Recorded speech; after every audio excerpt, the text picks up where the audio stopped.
Occupation double. Alors, c'est sûr que vous en avez entendu parler. Alors là, tout le monde parle de ça ce matin, autant médias traditionnels, médias sociaux, radio.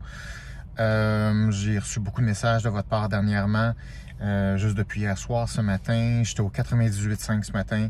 J'en parlais. Sacha Bourg, qui est sur la production d'Occupation double, m'en parlait.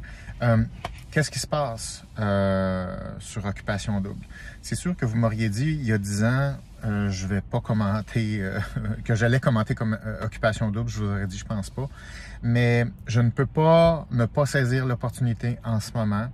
Pas parce que je suis un fan d'Occupation double, parce que Occupation double nous met dans la face toutes les choses qu'on essaye d'éviter comme société actuellement, sur le plan individuel et sur le plan social. Il y a énormément de choses à apprendre. La dernière sortie de ce genre-là que j'ai fait, c'était lorsque Will Smith a frappé Chris Rock pendant les Oscars. Et parce que également j'ai pris l'occasion pour commenter des patterns psychologiques et sociaux qui se déroulent sous nos yeux. C'est la même chose pour moi avec Occupation double. Il y a beaucoup de choses qui se passent et là, on l'a eu d'en face. Là, les gens sont choqués. OK? Permettez-moi une analyse qui est un petit peu plus profonde que juste il faut tasser les méchants de là. OK, ça c'est une chose, mais ce que vous avez vu dans Occupation double est un symptôme de quelque chose qui est beaucoup plus insidieux, beaucoup plus grave et important. Et je vous dirais, c'est pas seulement intéressant, mais je vous dirais éthiquement, je ne peux pas ne pas en parler.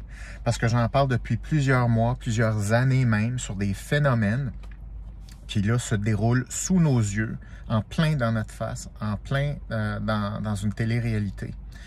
Il y a beaucoup de choses à apprendre sur la condition des hommes actuels, la modification de la perception des hommes actuellement, comment les hommes utilisent différentes formes de violence qui n'étaient pas tout à fait là, ou du moins pas exprimées de la même façon jusqu'à tout récemment.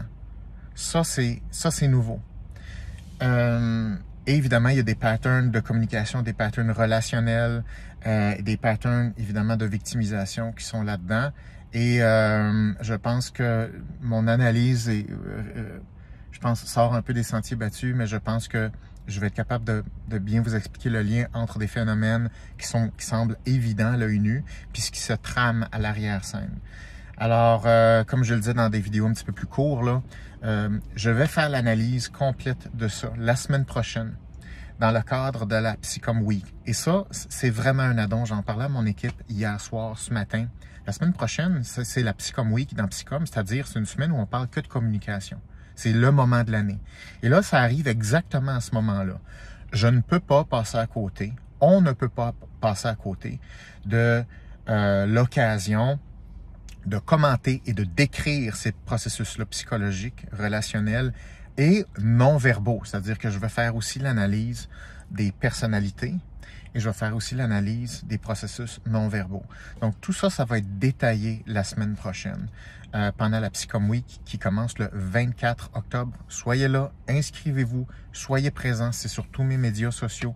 Donc, je vous encourage à être là et je vais consacrer au moins une soirée au complet à Occupation double. Et je pense que tout le monde a quelque chose à apprendre de ça. Et je pense que c'est important qu'on fasse une bonne analyse de ça et pas seulement se donner l'impression que là, les méchants sont partis puis ça y est, tout est résolu, on a tout compris. C'est pas ça du tout. Donc, je vous invite à être là. C'est quelque chose que je prends à cœur, que je prends au sérieux. Donc, on se voit le 24 octobre.